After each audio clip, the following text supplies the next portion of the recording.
Em 1919, a cidade do Rio de Janeiro se recuperava dos efeitos da terrível gripe espanhola. Aos poucos, os espaços públicos voltavam a ter movimento, mas os cinemas ainda demorariam a reencontrar as plateias. A população ainda temia os espaços fechados devido ao trauma da tragédia da Espanhola. Os cinemas da Cinelândia, então, adotaram a estratégia de colocar em seus espaços músicos que pudessem atrair o público. A começar pelo Odeon, que contratou o famoso pianista Ernesto Nazaré. Logo, o Cine Palais, do outro lado da rua, adotou a ideia. E assim, o requintado cinema de inspiração francesa, antes acostumado à música clássica para embalar seus filmes mudos, pediu a um dos mais conhecidos músicos populares da cidade para organizar a nova atração.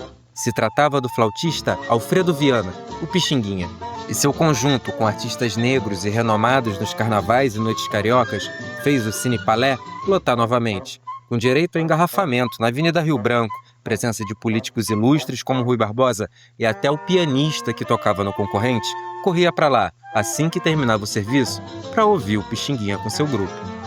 Fala pessoal, aqui é o Adriano, historiador e criador de conteúdo, e agora nós vamos acompanhar a história de Pixinguinha, o grande orquestrador da música brasileira. Partiu vinheta.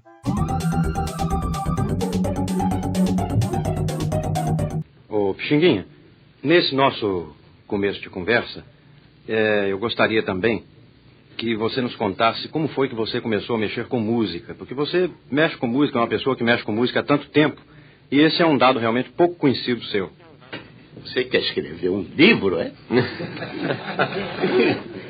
Isso é uma coisa comprida, muito grande. Só cheio de uísque é que eu posso contar essa coisa.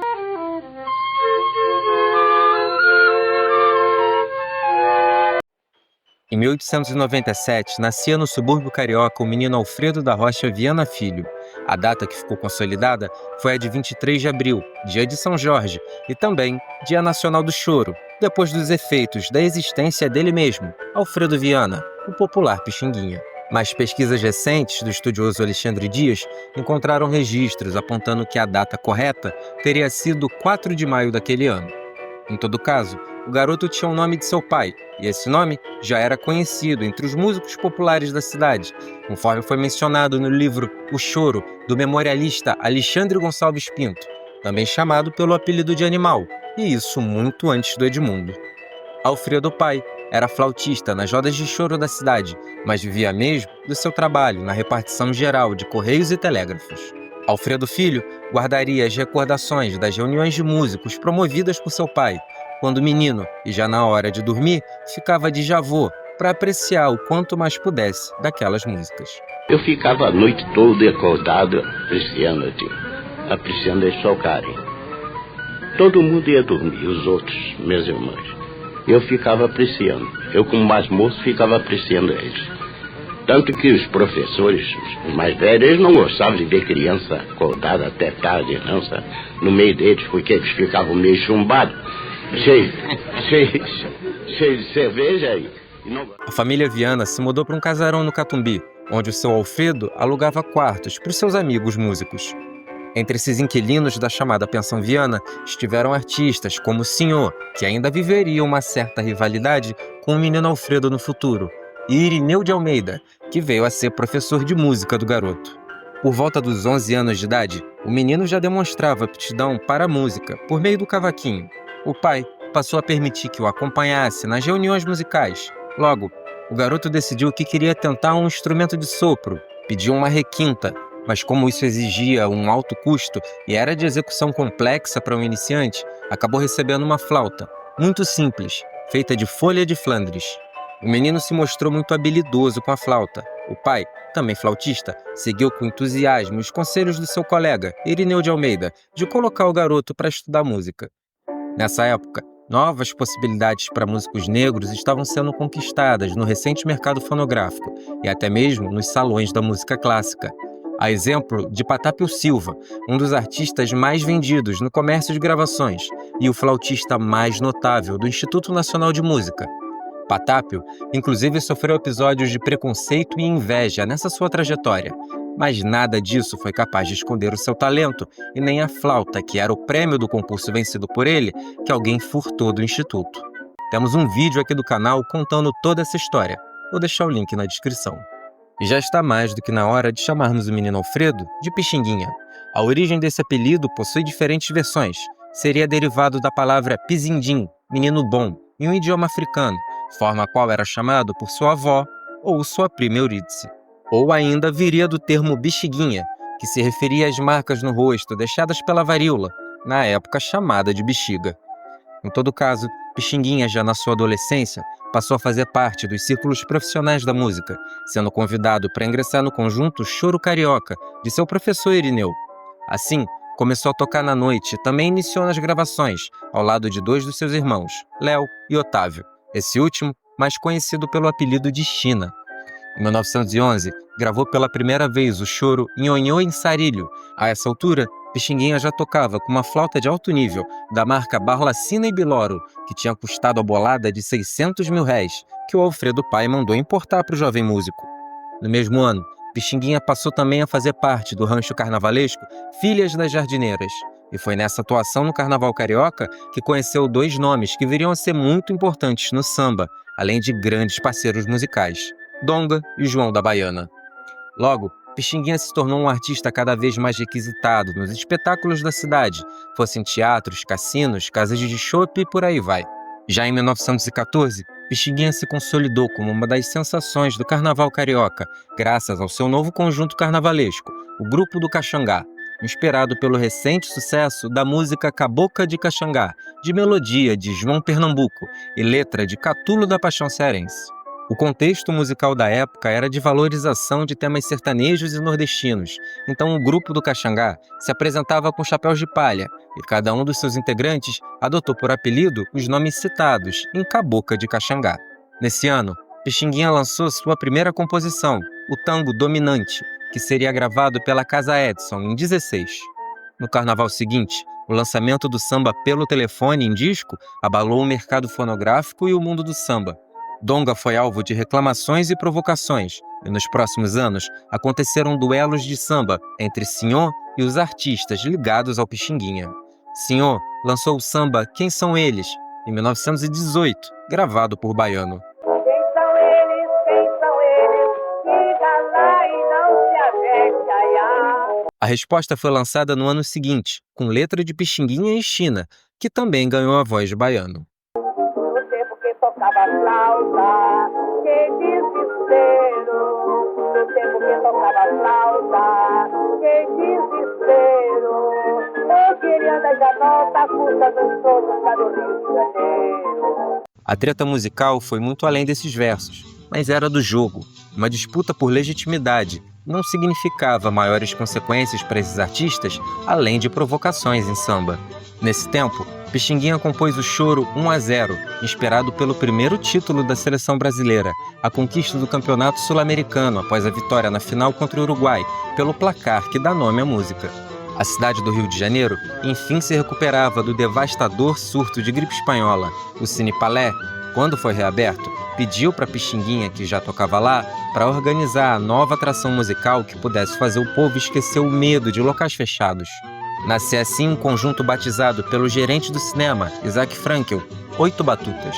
O sucesso do grupo fez a imprensa mencionar as colossais enchentes de pessoas que eram atraídas à sala de espera do Palais.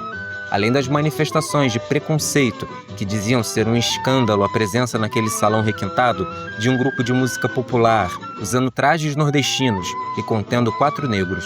Pixinguinha e os 8 Batutas prevaleceriam sobre esse ódio com grande sucesso.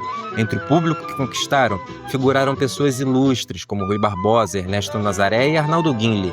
Esse último, inclusive, se encantou de tal maneira pela música dos 8 Batutas que, além de contratar o grupo para as festas em sua mansão, que era só o Palácio de Laranjeiras, se tornou ainda uma espécie de mecenas do conjunto, patrocinando turnês, primeiro pelo Brasil e depois direto para Paris.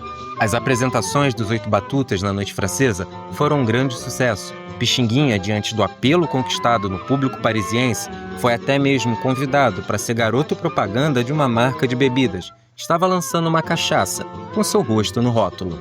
E foi rindo que ele contou: "Ah, eu deixei." Ainda na França, Pixinguinha adotou outro instrumento no qual se destacaria: o sax. Novamente, Pixinguinha e seu conjunto foram alvo de preconceito e, para piorar, por parte de brasileiros, como foi o caso do jornalista A. Fernandes, do Diário de Pernambuco, que foi completamente hediondo ao publicar. Seja como for, o Boulevard vai se ocupar de nós, não do Brasil de Arthur Napoleão, de Oswaldo Cruz, de Rui Barbosa, de Oliveira Lima, não do Brasil expoente, do Brasil elite, mas do Brasil pernóstico, negroide e ridículo, e de que La Chanson, oportunamente, tomará conta. Em todo caso, os 8 Batutas seguiriam vitoriosos em suas turnês no exterior, conforme também se apresentaram na Argentina. Em 22, no Brasil, participaram da primeira transmissão nacional do rádio, marcada pelo discurso do então presidente Epitácio Pessoa. A partir da segunda metade da década de 20, Pixinguinha foi também um dos entusiastas pela criação de uma peça teatral encenada totalmente por artistas negros, a revista Tudo Preto. Além de ter influenciado diretamente o escritor Mário de Andrade durante as pesquisas para o livro Macundaíma, a ponto do personagem Olelê Rui Barbosa ter sido inspirado em Pixinguinha. Ainda em 26, durante seu trabalho na peça Tudo Preto, começa o relacionamento com a vedete Albertina Pereira, também conhecida como Betty, com quem viria a se casar no ano seguinte. Mas o final dessa década também traria a perda do seu irmão e parceiro musical, China.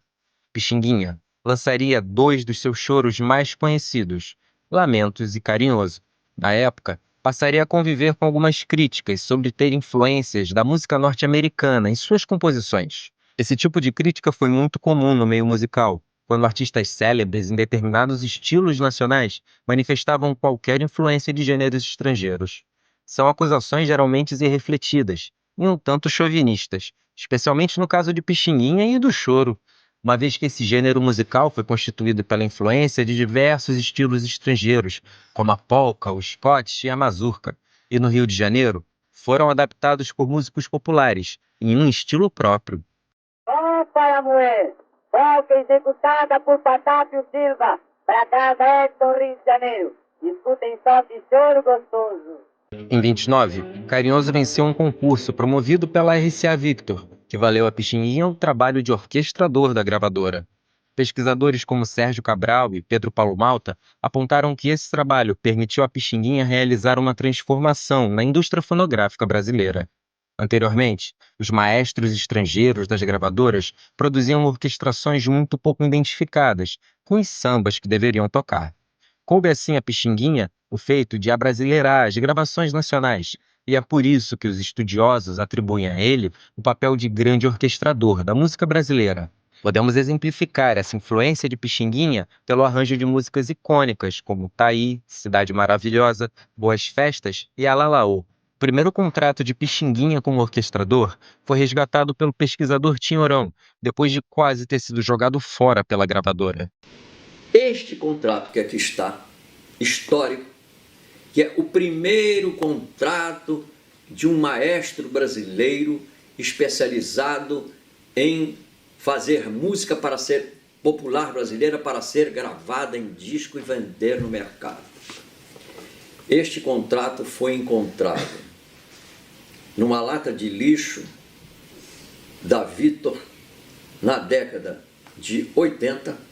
Mas apesar de ter reformulado a orquestração dos discos nos anos 30, Pixinguinha passaria por dificuldades na década de 40, diante dos problemas de saúde que o fizeram perder a confiança na flauta, pela qual era tão renomado.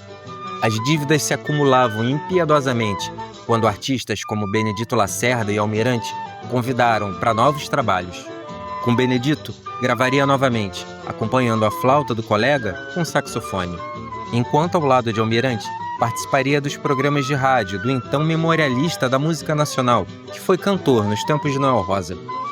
Ainda com Benedito Lacerda e Almirante, participou de excursões nos anos 50 pelo Nordeste e Norte do país. Nesse tempo, também passou a trabalhar como professor de música. Outros artistas que se tornaram grandes parceiros de Pixinguinha daí em diante foram Jacó do Bandolim, Vinícius de Moraes e Clementina de Jesus. Mas apesar de todo esse justo reconhecimento, passaria ainda por apertos financeiros até os seus últimos momentos. O início da década de 70 marcaria as últimas gravações de Pixinguinha, lançadas em LP pela Odeon, em 71. No ano seguinte, perderia sua esposa Betty, e nas palavras do próprio, tudo que se tem, tudo quanto se fez, não é nada quando se perde o amor, o nosso grande amor. O próximo carnaval seria marcado pela partida de Pixinguinha, no dia 17 de fevereiro, quando estava na igreja de Nossa Senhora da Paz, em Ipanema, para o batismo do filho de um amigo. O Brasil perdeu seu grande orquestrador e músico inigualável bem no altar daquela igreja, como se a história quisesse combinar com as palavras de Vinícius de Moraes, que diziam que Pixinguinha era um santo, o São Pixinguinha. Conforme foi homenageado em 74 pela Portela e relembrado em 2021 por Emicida, que projetou um encontro no céu para ouvir São Pixinguinha. Num balanço do ano artístico brasileiro, a morte de muita gente que vai fazer falta. O Brasil ficou mais triste sem aquele que foi o inventor da orquestração em nossa música, chorão e seresteiro, flautista e saxofonista, compositor, regente e líder do famoso conjunto Os Oito Batutas, Pixinguinha.